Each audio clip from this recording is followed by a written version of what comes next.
हिले के पलंगिया त रोज हिलता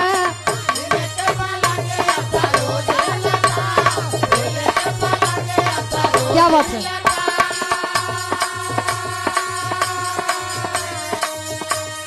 बाकी ऊ भतार में न मजा मिलता का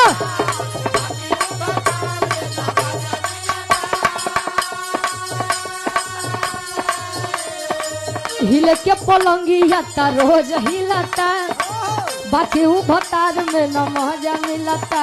लेकिन कहे चौकी पहो त नहीं थे सही से मिलनवा बलम के बाउर बेलनवा बलम के